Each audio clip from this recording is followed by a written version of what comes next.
Welcome to the City Manager's Report. I am Jill Fraley, your host, along with Pikeville City Manager Donovan Blackburn. Good day to you, sir. Nice to see you. It's been a while. Always a pleasure. It is always a pleasure. We're going to get right to it today. You have been a very busy man since I last saw you. That's an understatement. It really is. Traveling many, many miles and doing all sorts of good things for our fine city. So thank you for that. The one thing I want to talk about first is something that a lot of people in our area are excited about. We've spoke about it several times on this show, and it's the Jenny Wiley project that's coming to our downtown area. And you were actually in New York recently. I was there last week. I was. It was a great experience. You know, I can tell you one thing. I am a small country boy. I am not made for the big city. Obviously been was in D.C. also this past week, meeting with the National League of Cities and on some congressional issues. But since I was up that way, I went up also. I had a meeting planned with the architects on this project for some time. So anyway, I went up to New York and met with them. I visited a couple of theaters to understand some of the concepts that they're talking about. And it was beyond what the content of what we're talking about is, but you know, my experience in D.C. on their subway versus New York subway was a total different experience for me. It is a different experience, isn't it? Being in downtown Manhattan, and you know, I've been to New York before, but it was my first attempt at the subway, and it's not signed very well. And between fighting those big cats down there, which I found out later weren't cats. It was a bunch of rats, and it was an experience though. But I finally got my map out and maneuvered my way and found where I was supposed to be. And did you get lost at any point? I'm not going to lie, absolutely. Well, the last time I was there, I did really well the first couple of days, and then coming back from a certain area of town, I thought, well, I'll get on this one because I can just hop over to an S street over. And when I came up from the subway, I had no clue where I was. I was hoping that I was still in Manhattan and not somewhere in Queens or the Bronx or wherever. Trust me, I feel your pain, and that was the way that I try to orientate myself, whether it was Bronx or Queens, uptown, downtown, and trying to get off. You know, they told me to get on the B train or the C train, but I was supposed to be on the E train, and I ended up over a couple of extra blocks. So. Thank God for the iPhone. That's all I can say. It's true. It's true. The little GPS device That's what I did. Shows you where you're going. I found my little blue dot where I was and was able to maneuver my way to the street that I needed to be. And but it was it really was seriously a great experience. The intent was to go up. I spent a whole day up in the architecture's firm. And again, Jill, we talked about this before, but. Malcolm, our architect firm, is the leading architect firm for theaters. And what this trip did for me is not only it allowed me to do some business and got some closure on some issues that were very important in moving this project forward. And I serve as the chair of the committee, and that's the reason that I went up is there was some concerns of what direction that we needed to head and how the theater was going to sit and what other assets that we had to utilize. And then looking, of course, what my biggest concern has always been is the financial position and making sure that we are doing things the appropriate way. So what I came back with was a lot of things. One, with a lot of knowledge of the theater, and in working with the Jenny Wiley Drama Association and Marty and that group. I mean, they're just a phenomenal group, and this business is very complex. I mean, it's not an easy business.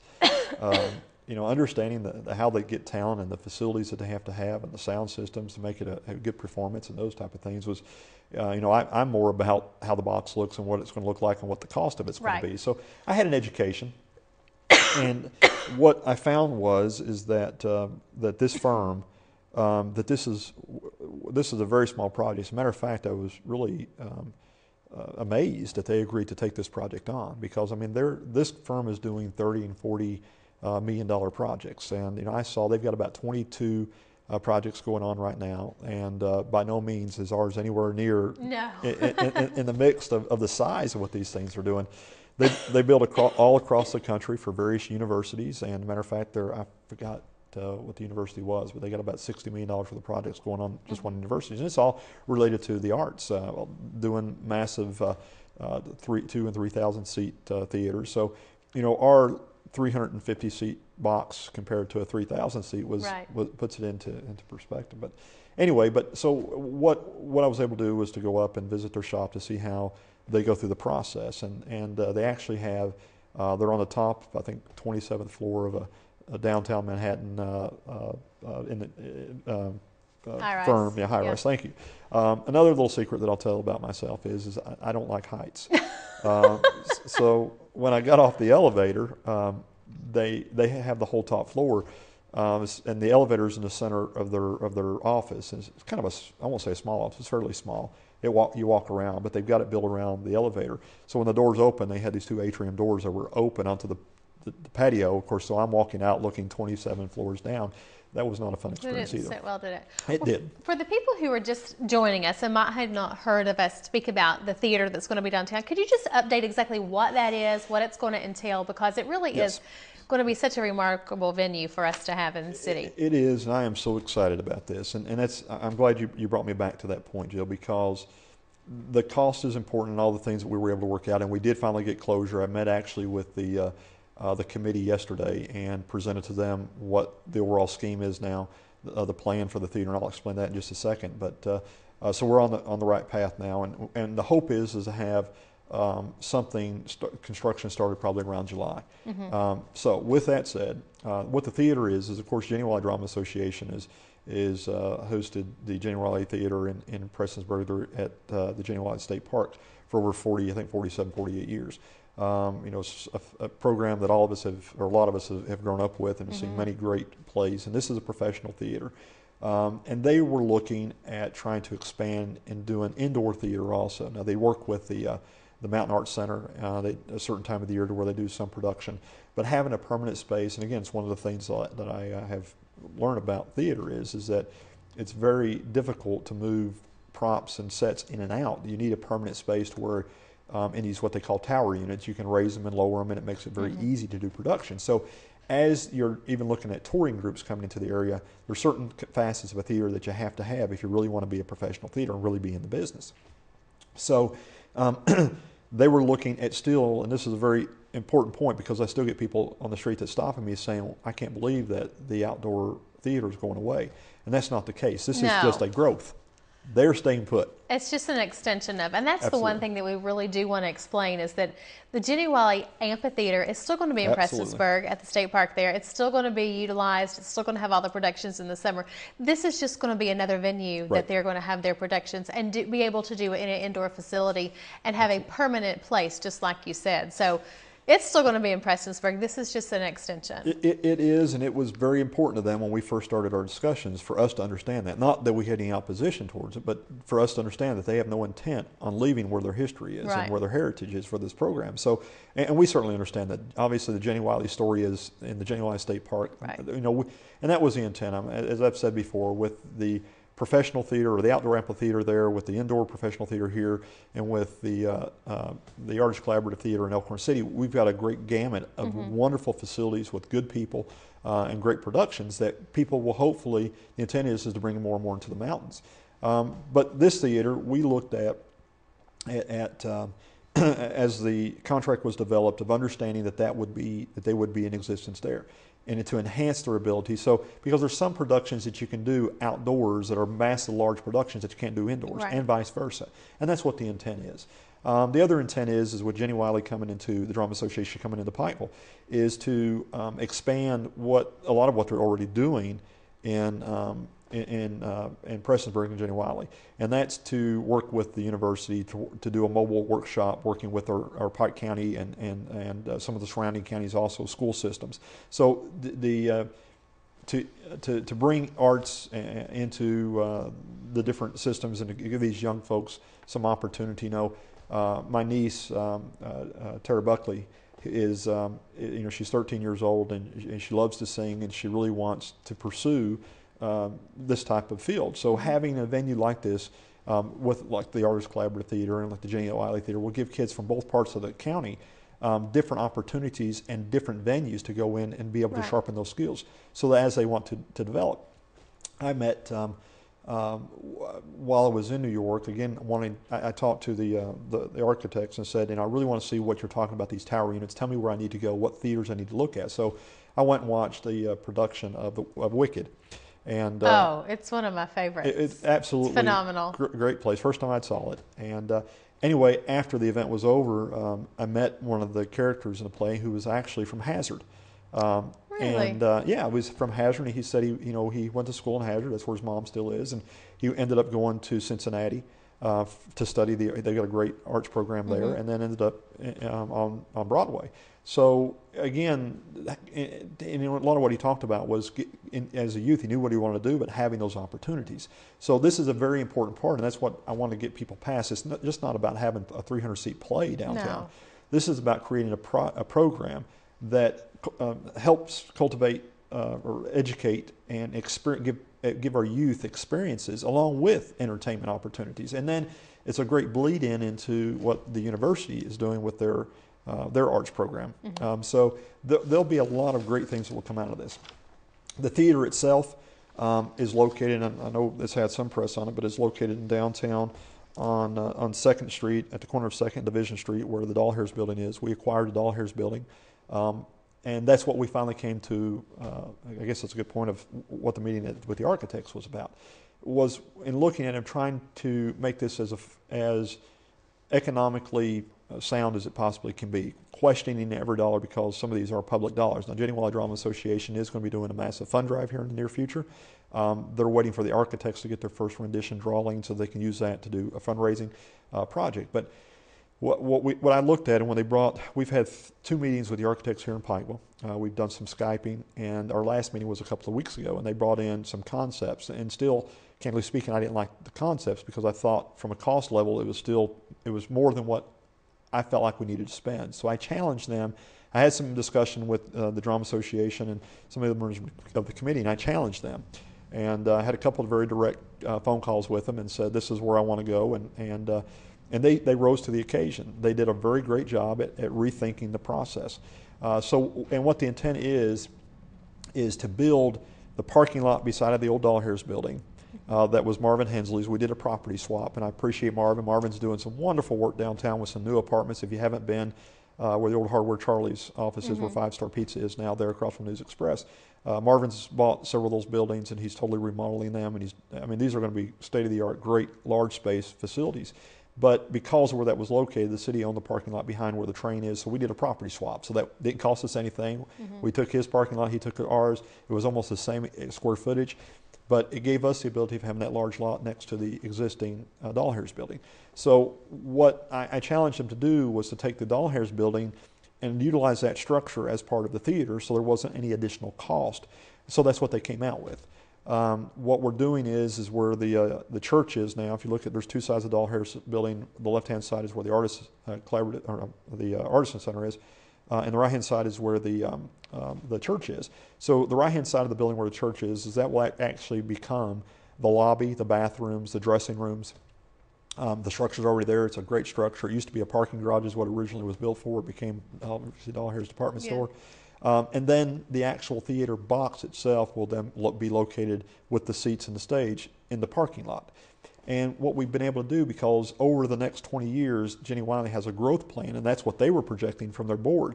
Unfortunately, there's no way we can afford to do everything that they would love to do at this time. And my point is that we need to create that I've used the analogy that when we cut the ribbon, we need to be in the theater business. So I want to do a project that gives us that ability, and then as they grow into other components, i.e. doing dinner theater, creating another side shop areas, those type of things, they can grow into them as they raise the additional funds to do. And that will be up to them. That'll be their responsibility. But the city signed a 20-year lease with Jenny Wiley. We just did our bond for the project. Probably this phase of the project in its totality to create the lobbies, all this space, this 300-seat venue, we're probably looking around $3 to $3.5 million, which is very affordable when you're talking about these. They just did a theater in Lexington that was about $6 million. They did a theater up north that was $12 million. So these type of theaters can be very expensive, but we did it on a much lower grand scale, but still will get the finished product of having a really good theater. And that's the first phase. The second phase, and that's what we approved with the committee yesterday and debated. So the architects will now get busy with the design. The second phase of this is we design it in such a way that with the stage, right in behind the stage, you'll be able to knock that wall out as a second phase, and that will be Jenny Wiley's responsibility to raise the additional funds for that. And it's probably another $2.5–3 million to build what they call a tower unit. And what a tower unit is a 7-story structure that it's not really storage, it's a hollow unit that has scaffolding. And what you're able to do is you're able to take different scenes and raise those scenes up to where the public can't see them, and then scene 2, you drop a scene down, and you're not moving in components, and it's got a place for storage. And that's truly what professional theater is. The benefit of that is, and where their vision is for this community, is that as there's a lot of traveling productions like Wicked that goes to, you see them in Louisville, that we can get here. But and so that's where they're heading, is to be able to not only do their own productions, but to be able to get some of these traveling productions eventually in our community. So it's got a tremendous economic impact to our community, to where Jenny Wiley has bought in also. Now, I was asked the other day about the bonding issue and the city's contribution, and I said, understand what we did was this was a partnership and a marriage between us and Jenny Wiley. We both had the same vision of creating economic opportunity. The commission passed a resolution downtown, creating an artist community, or an artist area. But the way the lease agreement is set up is that it's a 20-year with a couple of renewal options. If, by example, if Jenny Wiley says in the year 10, we've got to opt out, then they would, by opting out, they would be totally responsible for all the debt service after that they opt out. So it doesn't fall back at all to the city. Right. So there was some give and take in the sense of, we're committed to you and you're committed to us, and we want to be in your school systems, and we want to offer other venues and other opportunities, because this theater won't be just used for theater, I can assure you of that. So I'm very excited about it. After sitting down with the architects in New York and seeing what they were able to do, they were able to rise to the occasion, bring it in under budget, give us exactly what we wanted, and then be able to phase it on that same lot. Because they've got already a phase 2 laid out, a phase 3, a phase 4, a phase 5. But that will be up again to Jenny Wiley for them to generate those dollars. Well, it is certainly exciting. Now, do we have any kind of time frame when we're projected for this to be open for productions for the community? I think it will be late summer or fall of 2013. Again, looking at the construction starting in July. So a little over a year. About a year. Yeah. Well, that's great. There are so many people that are excited about it, especially we have so many talented kids in our area that go to the amphitheater that also participate in the Artist Collaborative Theater at Elkhorn City. So it's going to be one more venue for them to hone their skills. And who knows, we might have the next Hollywood actor or actress come right out of Pikeville. I agree with you. I'm excited. We've got, to that point, we've got so much talent in these hills. It's amazing that when you hear somebody sing, or you go to the Artist Collaborative Theater and see some of the acting skills of the youth, or you go to Jenny Wiley and see some of their acting skills. We've got very talented and passionate people. So I'm excited. I'm really excited about this project. We certainly do. Well, I'm excited about it too. Another thing that I'm really excited about, and you mentioned it just a few moments ago, the Artisan Alliance group that is now housed in the Dahlhaus building downtown. Because of Jenny Wiley and their involvement and their need for space, they have to relocate. Right. So I'm on the board there. So we are going to move to the train that sits just across from the 99 steps. So talk a little bit about how that happened. Well, currently, of course, the train used to house the Pike County Tourism Commission. They recently had their ribbon cutting for their new location. They're now located in the Hampton Inn, which they're very excited about. Having, for the Pike County Tourism Commission, having 120 people that are visitors, which are people staying in the hotel every single day, along with a new hotel that's being built with another 120 some rooms.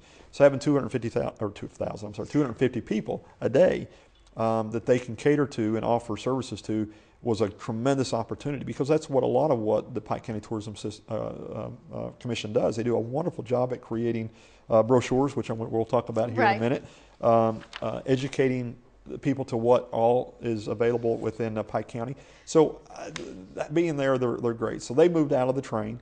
The city owns the train. It was used to be in the city park actually when I first became city manager. It's kind of moved around. That's where it was when I first moved to the area. It has, and that's another funny story. But you know, it used to be in the city park when I started in 2004, and with the park construction going on and trying to do the pedestrian walkway and such, it was one of the first projects that I really worked on as city manager. When the Renaissance program was going, we had all the streets torn up, and you know, we're putting all the utility lines underground. Well, it was to move the train. So I moved the train, worked with the commission, said, got a great location for it. So we used to have the flower bed out on the boulevard and said, you know, you got the train 2 stations. I mean, it's just a natural fit. So we proceeded to move the train, and my next door neighbor, who's since passed, a great guy, Fawn Taylor, absolutely wore me out and said, you know, because Doc Hamley was his neighbor. Doc, you know, I lived next to Fawn, and Doc Hamley lived next to Fawn on the other side. And he said, you know, Doc Hamley put that train there, and here you're moving it. So it was very offended. But we want to keep it. And, you know, I said, you know, it's got to stay in the community. And that was the kind of relationship. I loved Fawn dearly. He was a wonderful friend and broke our heart when he had passed. But you know, it had some history behind it. So by moving it over to where it is, the artists or the tourism commission was there. They have moved out. We had looked at what we were going to do with the train, and we had actually talked to Elkhorn City, the museum there, about donating the train to them. We talked to the mayor of Elkhorn about the possibility of sending it to them for them to use. The problem is the cost to actually move this thing is absolutely phenomenal. It's not easy. But anywhere between $70,000 and $100,000 to move it. Which really? Yes. Wow. Yeah, because of the weight and, you know, the cranes you have to bring in, and you know, to move it out of the park back, you know, in 2004 was almost $30,000. Just to move it down the street, like 2 blocks. Yes. So it was pretty costly. So we reevaluated and said, okay, now what do we need to do? Well, with the theater coming in and taking over the existing space, what happened was the Dahlhair family was so gracious to give the Artisan Center that space because they had not sold or rented out the building yet. So they were giving them the space until which time that something else happened. Well, it just so happened that the city was what happened, and we wanted to present to the Artisan Center, giving them a permanent home. So that's what we were able to do, is we presented to the Artisan Center, as you know, the Artisan Alliance, and it said, look, you know, here's you an opportunity. And as you know, the Artisan group went down and looked at it and fell in love with it, and you know, realized it was more spacey. So I think what the intent is, I've had some brief discussion with Samantha, the director, this week, is to look at going out front, putting maybe some cafe tables in, and doing a painting scheme of the train to give it an artist look, and to do it, we're going to go in and redo the floors a little bit and make it more inviting. So it'll be a great fit, a great home, prime right there on the boulevard. And then the other part of the Dahlhairs building is we're moving Pike TV to. On the back side. That's right, on the back side. We'll have Pike TV right now. Currently, we do all of our tapings at City Hall. They are located out of City Hall. The city is growing, and we have to have additional space. Pike TV is growing and needed their own, kind of like the Artisan Center, needed a permanent home because Pike TV knew this was always a temporary fix. So having Pike TV located in the Dahlhairs building too, Jill, puts them. The partners in Pike TV, of course, is the university and the city and the hospital and the county. But putting the university and the city and the county, who uses the TV more than most, right in the center of us, really made sense. It does. And it's a great. Al's real excited because of the brick facades that's in the building. He'll be able to do some backdrops and shops, and the set that folks are looking at here will actually have a permanent, because this set actually has to be taken up and put down each time that we have a different type of taping. So to having something permanent, again, will save time, and it gives some stability to the program as well. So we're really excited about it. All very exciting projects. I know I'm excited about all the different things that we're going to be able to offer. And one of the most exciting things, it's the most exciting time of year really in the city of Pikeville, and since I moved here, been one of my absolute favorite weekends, and it's just about a month away. Yes.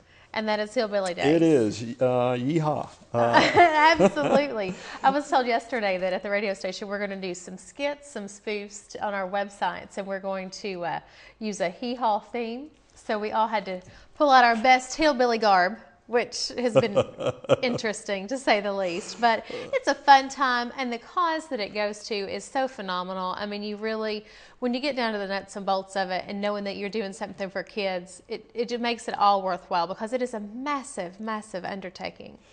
It's putting it mildly. It really is, and you know, first of all, I want to give great kudos to the chamber. I mean, the chamber does an absolutely phenomenal job. And what, you know, Jill, what a lot of people don't realize about this festival is, well, first of all, it's the second largest festival in the state of Kentucky, to thunder over Louisville during the Derby event.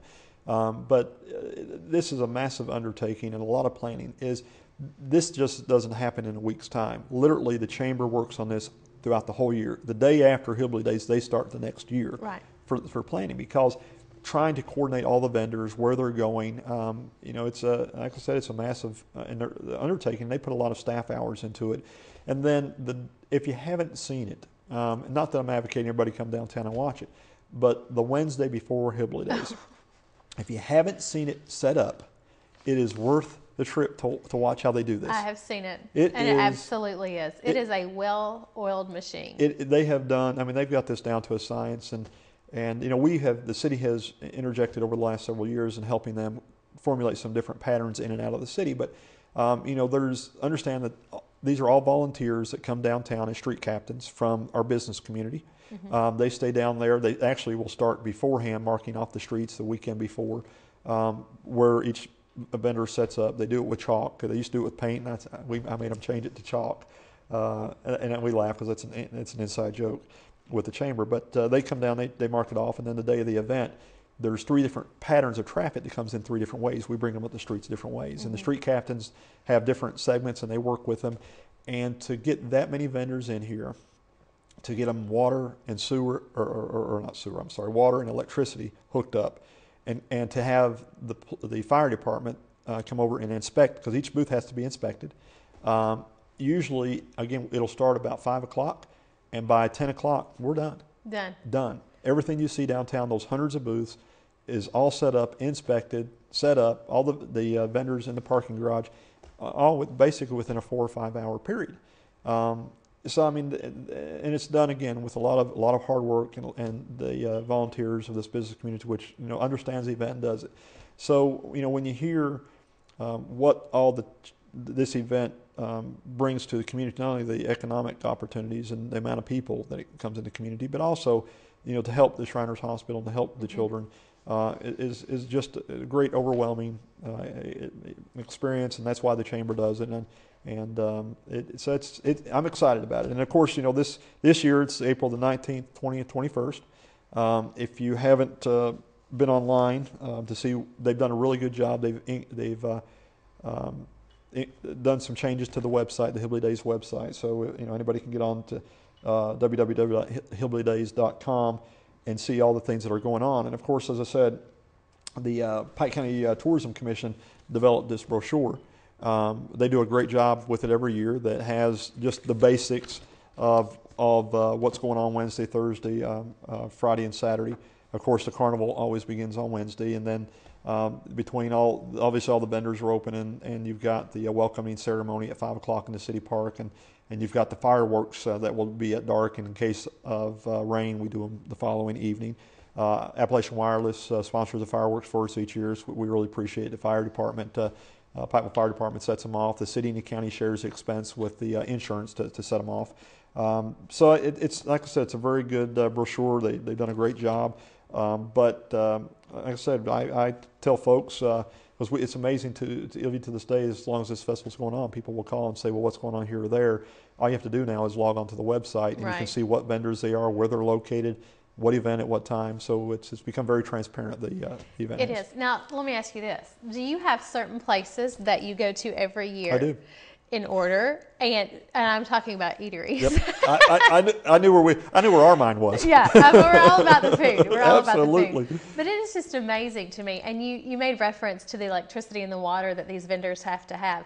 It is unbelievable to me the amount of manpower that it takes, and how quickly that it's done, though, because I mean they're all right there in a row on Hambley's, where you find most of your food.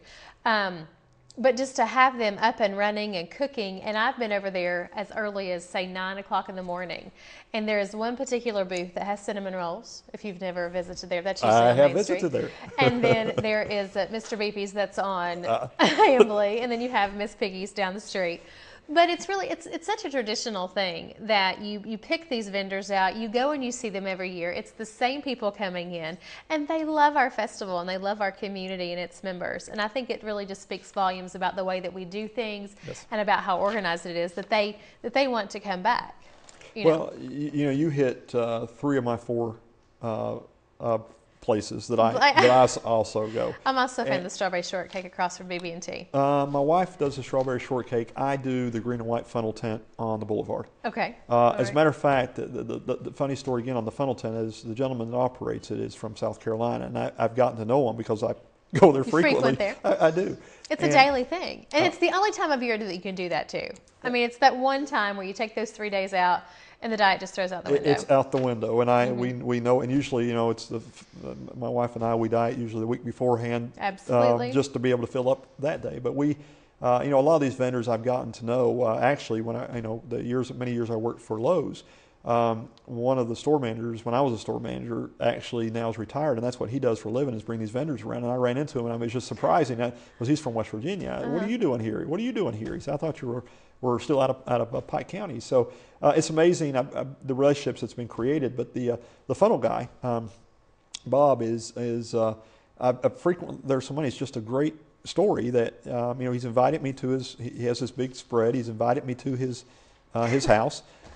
He actually started, because his funnel cakes are very thick and they like the peanut butter and chocolate on them, but he actually started doing a kit to where you can buy he has a special. I've heard about this. He has a special blend. So we have bought his kit. I heard about that. And I can now make my funnel cakes anytime I want them, Jill. Minta was telling me about this. She went and picked up some of that. She went and met with them. She did. But I think that's great. And like you said, the relationships that you develop and the people that you get to see from year after year. And a lot of people in Pike County and from the surrounding area use this as a homecoming of sorts, because it's the one time of year that you get to come in and see friends that you just do once a year. You're right. And, we've been, hopefully, we've been very, very blessed because the weather has been absolutely outstanding. Last year was fantastic. It was, and with the weather we're having now, I'm fingers hoping crossed. Fingers crossed, it will continue. We joke about it internally because we always have one day of rain. And this will be my 9th year, and we've always had one day of whether it's light rain or something coming through. But we've been very blessed. The good Lord shine down on us because obviously it's a great event for what the purpose of it is. But and hopefully, because I thank the chamber and of course the Hillbilly Clan for their role in this and helping the kids, the county for their support as we work hand in hand on this event. But my staff too, Jill. I cannot say enough, and I'd be remiss if I didn't put a plug in for them also because. We close City Hall down those days, and people think we're off. We're not off. Every one of my employees work downtown. Every one of them. I've seen it. We work the harder than they normally work. They really do. They work. Candidly speaking, the police department works a 12-hour shift, every man, and the fire department. We've got a full staff on the beat, and then we've got a central location, and then they're always walking. We stay in the carnival area because there's usually some things that take place down in that area at times. But it's a great carnival. Jules and Beck has been there for a while. They've got good equipment and really easy to work with. But the police department stay on their feet in these dress shoes that walking the beat the whole time. The same thing. The fire department, you'll see them at different stations on emergency carts so they can get through the crowd on a cart. We have a small cart that's got a fire repression system. Anyway, I'll say it in a minute. Some of these. I keep saying some of these words that roll off the tongue. I can't help you there because I have a problem with that too. Unit. And so in case there was, because we actually had on 2nd Street we had a hay bale one year that we set out for people to sit on for the tram that comes through that caught fire. So we had to run down and get the hay bale. So we don't use hay bales like we used to. Well, we live and we learn. It is. It's a process. And a couple of years ago we had actually up on Cedar the hills caught fire. Yeah. So I actually spent myself and along with the police and several members of the fire department and myself, we were up there fighting a forest fire for about 6 hours that evening. So we've got a great staff here with the city, great cooperation. But it's a fun time for them too because they get away from their norm, but they're still out there interacting with the crowd. They're sitting at tables directing traffic. And we've got 3 or 4 different table points for the City Hall folks that I say sitting, they're at the tables as destination points, but they're directing traffic to make sure it doesn't come through the boulevard. And they're watching the parking garage to how many parking spaces are full, and they've got radios that they'll tell down, I got 10 spaces open, so we'll let 10 cars through so that people don't get stuck in the parking garage. So there's a lot of logistical work that goes on throughout the department as well. But it's a lot of fun. I'm excited about it again this year. It's here. Back to the architects. I was in New York, as I said, and when we were meeting, I said, okay, we're done. When can you come back and bring your rendition to show the rest of the crowd their drawings? Because what we were doing was rough drawings. And they said, we would like to come on April the 18th. And I smiled at them and I said, well, so you'll be here on the 19th as well. And they said, yeah, that's our plan. So I introduced them to Hillbilly Days. So they are absolutely ecstatic and excited, and they heard all the great and wonderful things about the music. So actually the architect firm will be here on the 19th as well. So it'll be an experience for them. Now, not only Hillbilly Days in April, but there are other things that are going on too. There's a big Eric Church concert planned. There is. And some other things going on. We've got several upcoming events, and actually Jesse Bowling emailed this to me this morning. I asked him, I said, give me a little bit of an update of what's going on in April. And just to go through real quickly, on March 24th, which this is in April, but March 24th, we've got the Easter egg hunt extravaganza in the city park. That'll be from 12 to 2. April the 5th through the 8th is the Barnum and Bailey Circus at the Expo Center at 7 p.m. And if hopefully, I think it's in everybody's best interest if you got a child. If you haven't seen the circus, Barnum and Bailey Circus is it's just phenomenal. It is phenomenal. And actually it's been about 3 weeks ago. They were in town. Some of the clowns were. Yes. They were in town. They visited with us at the radio station, and I've never been a big fan of clowns. However, I am now. But it's really interesting to me, these Barnum and Bailey Circus clowns, the training that they go through. It is not, you think of clown, a person just dresses up in makeup and goes and entertains. This is a really intense process. They go to clown college. Yes. They go to all of these different trainings and things to be able to do this. And what I found very interesting about this gentleman that came, he was in character the entire time. And here I am trying to interview him, get the logistics down and get some other things worked out and explain to him what we were doing. And he never came out. Never broke character. And I thought, oh my goodness, how do you do that constantly? Well, I think yeah, I agree. I think it is so embedded in them, and this is what their career is. That This is who they are and what they are. And it's I was born my dad's from Pikeville, and I was born in Chicago. Dad moved up there for work, and I spent until my 4th grade year in Chicago. And every year what I remembered was Mom and Dad taking me to the Barnum and Bailey Circus every year. I'm the same way as a child. It was the event. So, coming to Pikeville and having the Expo Center, when I heard that they were coming, I won't lie, I go every year just because it brings back so do I. The memory. And I don't have any children, so I always have to go out and find children. I'll tell a friend, let me take your kids with me. We take our nieces, so I don't look too often. Yeah. Well, I have a nephew that I take to that, like monster trucks and the wrestling events too. And he's getting a little bit out of this. He's like 11, so he's getting out of the circus age. But I tell him, we'll get all kinds of foods that Mama won't let you have, and we'll go and it'll be great. Bait him into it. So let's see, we've got that going on. Also on April the 6th, there's another Easter egg hunt. Again, Jesse worked with this because there's going to be a unique helicopter drop at Bob Amos Park. So that's really exciting for the kids. They'll be dropping some Easter eggs with some prizes and such. And it's going to be safe. Absolutely. Yeah. When Jesse came to me with this ideal, for those of us that are a little bit older and remembers WKRP, there was a segment on to where they dropped turkeys from a helicopter, and that's what my mind went to. Is there was it's God is my witness. I thought turkeys could fly, and I thought, oh my gosh, Easter eggs is not going to be a good. Well, I kind of had the same reaction. I was at the Landmark the other day, and they had a pamphlet there on the desk, and I picked it up and I looked at Josh and I said, what is this? What does this mean? And he said, well, they're going to do the Easter egg drop, and it's going to be really fun. And I said, are they going to be filled with anything? Because I could just see them splattering all over the place, candy everywhere. But he assured me it's like a redemption process and all that stuff. So, but I think what a fun event for the kids to see the helicopter fly over, drop the eggs, and they go and run. I just think it's wonderful. Well, it's more and more of those events that the city's partnering through city tourism to do, and I think that's what our responsibility is, quality of life. So I'm really excited every time that Jesse brings me another idea, him or Sean one. We've got April 9th is Healthy Mondays at the YMCA from 11 to 1. There's a Cedar Golf Scramble at Pub Links on April the 10th at 9 a.m. Of course, Hillbilly Days, 19th through the 21st of April. The Broken Trail Horse Club Spring Ride is at the airport on April 27th through the 29th, and that will be all day. And then the Autism Awareness Walk, of course, is April the 28th, starting at the Expo Center at 10 a.m. So, again, just a lot of events. Usually April is our kickoff month. The River Trails program will open up in April with the city. So there's, I promised Sam that I would mention, yes, I about messed up, the Naked Bears fundraiser that's coming up. And I know you know more about this than I do.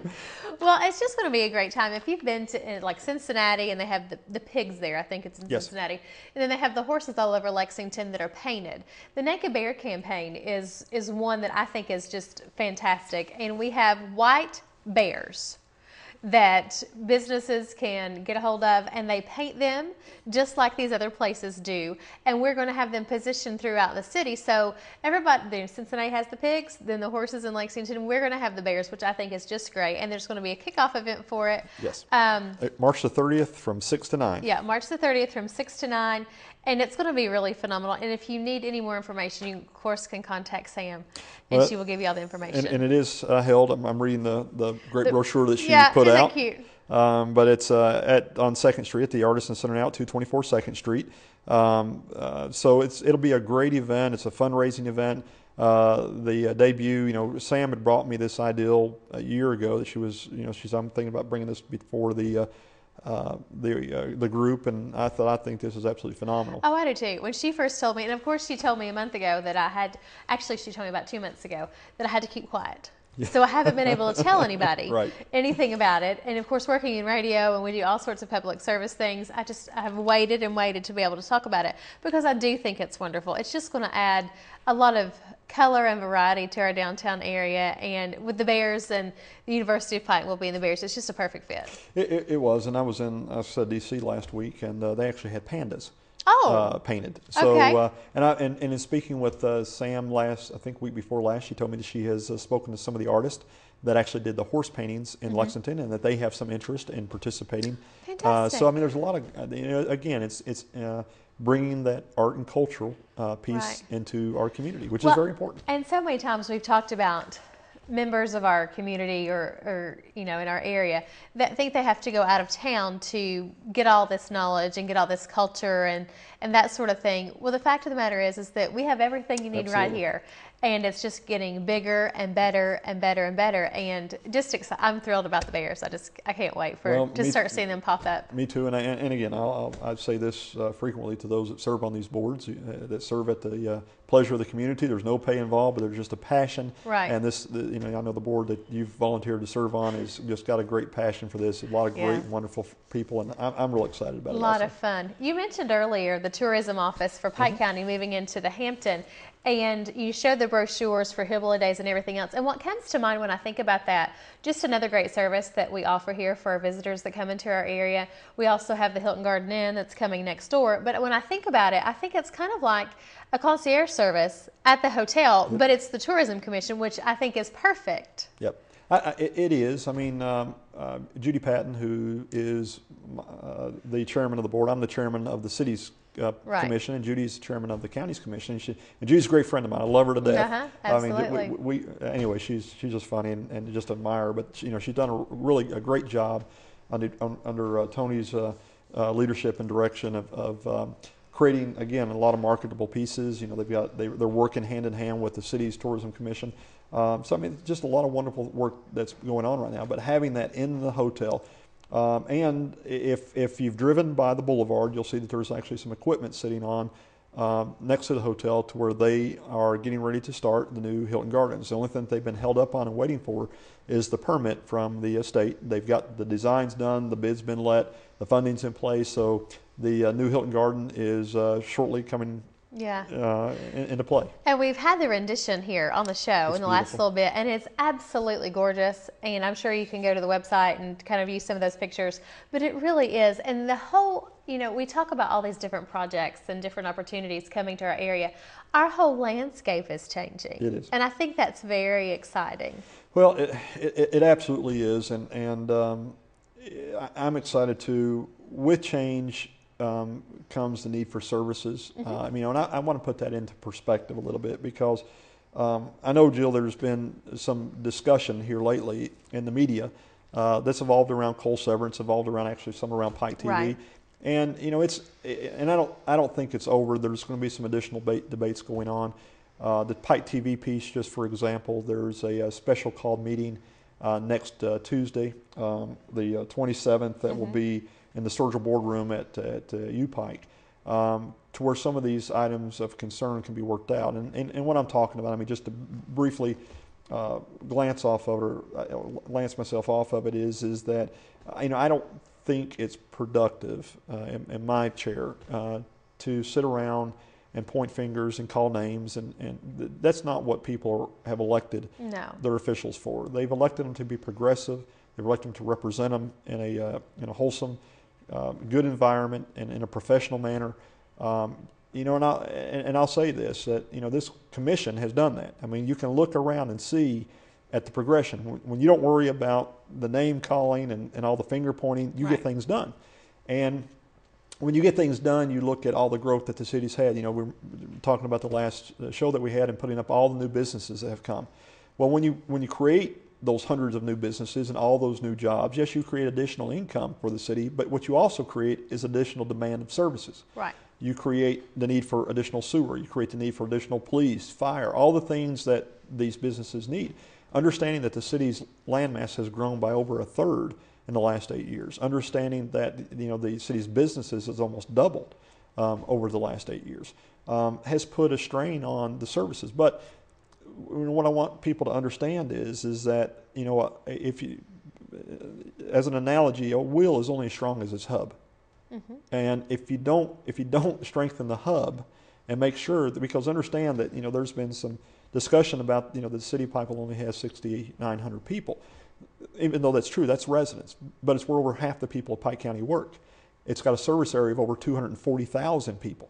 It's the legal hub, it's the educational hub, it's the medical hub, it's the entertainment hub, it's the shopping hub. So these components are what creates an economy. These components are what put people to work.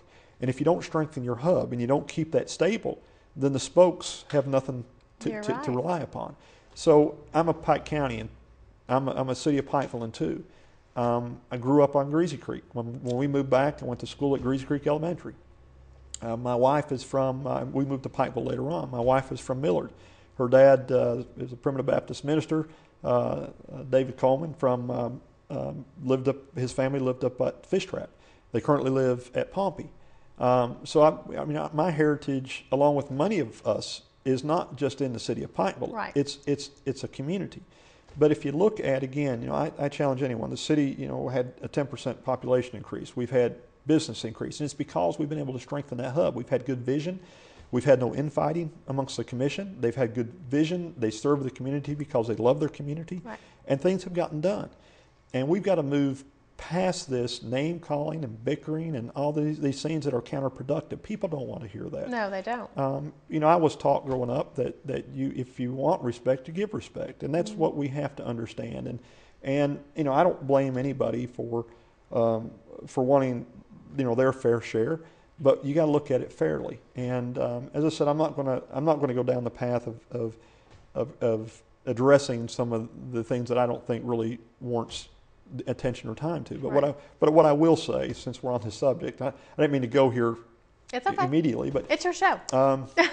Well, it is the coal severance. I've been to Frankfort 5 times. I was actually there Tuesday and meeting with the legislators, who are doing an absolutely phenomenal job. Absolutely. Leslie and Ray and W. Keith, they love this community. They represent this community well. They're very well respected in Frankfort amongst their peers. But we worked on a lot of different, not just the city of Pikeville. I'm also on the executive board for the Kentucky League of Cities. And though I won't go through all these pages are literally bad bills against cities. Some of them are good, some good legislation, but there was a lot of stuff down in Frankfort this year that was just bad for communities, bad for growth. So I went down and met with our legislators on making sure that this stuff didn't get traction. We were very successful. I went down 5 times, and all 5 times I talked about the growth of the area and the community. And when you look at the occupational tax and how it was distributed, there is some unfair comparisons, and those need to come. And I know Ray Jones done a great job and Leslie on the legislative update, and W. Key talking about these items and how this money is being spent. Because understanding that, again, Wayne T. is the judge. Was one of the father of coal severance, as he says. And he's done a great job, because what coal severance was supposed to do is to replenish, once the natural resources are gone, as he'll tell you, he's done a great job working and making sure that we have a revenue stream that comes back to build our community. And if you look at the projects that the city was asking for, they all evolve around economic development, strengthening that hub, creating job bases. With the retail development going on down behind Walmart, which I'm making great strides in that, the hospital's growth. I could go on and talk about all the new businesses that are coming and jobs. We expect over the next 18 months 1,000 to 1,500 new jobs. When you look at a county of 64, 65,000 people now, that's a tremendous impact into our unemployment ratio. So we continue to create those jobs. We continue to advance, but the way that you have to do that is through investment. And yes, we have created additional revenue, but yes, we've also created a lot of additional services that are needed, as I said earlier.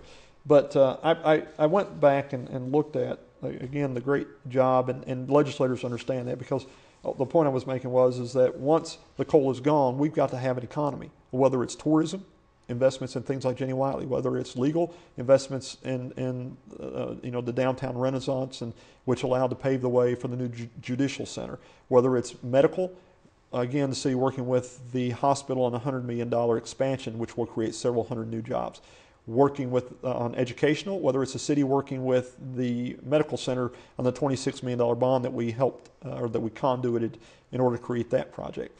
Those are the components that create jobs. So I challenge anybody. Ask anybody in Pike County. And again, I'm from Pike County. It's not a city versus county thing. No. It is not. It is my family, my sister, my son, my brother-in-law, and several other members all work at our hospital. That's their job. My brother-in-law lives in the county. My sister lives here in the city. I can name at least 3 or 4 cousins that she has that works in different facets of the hospital that live in the county. Those jobs are created for people in the county as well as the city, and together we've created a great hub, a good distribution point for people to come from all locations to help our economy continue to grow. But what is unfairly debated at times, Jill, is the money, and I highlighted a couple of things. Example, there was $200,000 appropriated for the Pikeville Pike County Airport. It was put in the city's name because that's what the legislators have to do. They have to put it in the municipality's name, but it was put into a regional airport. This isn't to advance the city. This is a Pikeville. It's the Pikeville Pike County Airport. There was $400,000 put in the city again because we continue to grow, which will help with jobs for a new fire department. But what happens is that with some of the magistrates and some of the concerns and comments, they don't look at it fairly, because if you look at the Belfry Fire Department, the Big Creek Fire Department, the Feds Creek Fire Department, Grapevine Fire Department, Hatfield Fire Department, Johns Creek Fire Department, Longfort Fire Department, Lookout Fire Department, Marbone Fire Department, Miller Fire Department, all receive funding. These are great departments, and they're needed. They're volunteer services that these guys volunteer to protect their community. Again, we've got members in our family that are volunteer firefighters, and this is a very noble job that they do to serve their community. But it's still Pike County projects, but they don't count them. The issue is they don't count it towards Pike County projects when the county totals their dollars, and it's been a debate every single year.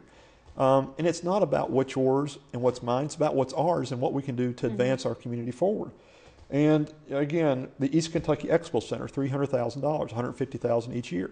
It's a regional facility that had, by the way, when the city took it over, it had a $400,000 debt. It still has a $300,000 debt because the dollars that's available right now is just paying for it to remain open out of the restaurant tax. But going forward, you're going to have pretty soon a 10-year building that's going to have capital improvements. And if we want to keep that quality of life up, if we want to use this venue, and it is now being, I mean, it's amazing what it's grown into over the last year. We've got to support it. But that's a regional facility. Judy's Place was given $30,000. Who can argue against Judy's Place? I used to be the president of their board. And I can tell you this, there is, number one, not enough money that they can take. And it is the most wonderful facility to be a part of and to see what it does for children who have been so victimized. They deserve every penny. Well, and again, it's part of why I love Judy Patton so much, because this was a project that's near and dear to her heart. Absolutely. But my question is the facility only for Pikeville residents? No. That's my point. It's not. And I'm glad you said about the presidency, because it needs to come from other lips also to understand. When you look at the sewer project, that was $1,250,000. Understand that the Pikeville sewer plant isn't just servicing Pikeville. No. It services 2 county school systems. It services Buckley's Creek. It services Cowpen, all of Coal Run, Island Creek. So it's not, again, these dollars is not just, and that's what our point is. And in fairness, and again, if you go back and you compare apples to apples, the comment has been, and the concern is what the city is receiving 25% and the county is receiving equal. But what the county isn't considering is the money that's allocated to Mountain Water, which is the county sewer system. So as I've told the commission jokingly, I think we need to change our name to the Pikeville sewer system so that it doesn't appear that it's the city of Pikeville just getting, because we cater to other communities and parts of the county as well. And again, there is other projects in here, and that's pretty much the bulk of what was in the funding. So again, if you look at it fairly, it's I won't say it behooves me, and that was the comment that I made earlier. It upsets me a little bit that there is some infighting and between our elected officials that's saying there's unjust and unfairness. How can you unjustly, when you look at the facts as they are, and again, Senator Jones did a great job presenting them. We're in the county too. We pay our county taxes. Right. We're represented on the fiscal court. As you look at the line items, these aren't just city projects. They're put in the city's name. Some of them could be very easily put in the county's name, and then if it's just about the dollars. So, like I said, it's a bigger issue, and hopefully everybody will see that together we accomplish more if we work toward the same common goal. And the name calling and those type of things are just counterproductive. And the citizens that we represent deserve better of us. They deserve a cooperative spirit, and hopefully that everybody can rise to the occasion and do what is right. So, and that's all that I'll say about it. I don't want to get down into the mud, because it's not my personality, and there's no need for it. It's just it's counterproductive. There's just no need.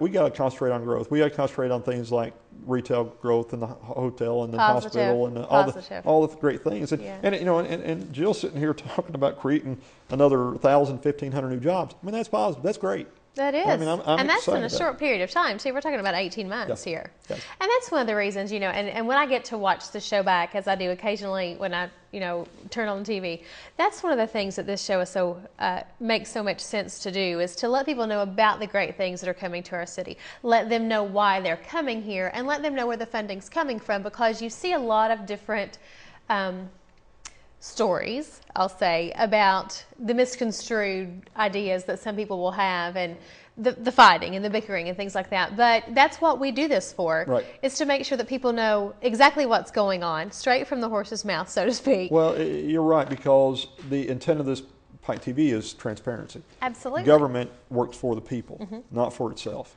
And everybody deserves, in government, to have the people needs to know what their government is doing and how they're doing it.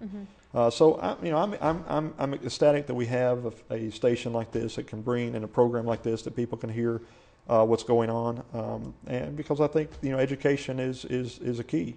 People can judge for themselves, and they can look across the way and see all the growth and make their minds up, and hopefully we continue to move forward. So I'm excited. And we will. And we will have much more to talk about the next time that we meet. Absolutely. I'm always excited to get my list of the things that we're going to discuss, because I'm, as a taxpayer, I'm always enlightened too, and I want to know about the great things that are coming to our area. So we will talk more the next time. I look forward to it. And until then, thank you. Thank you so much. This has been the City Manager's Report with Donovan Blackburn. We will see you next time.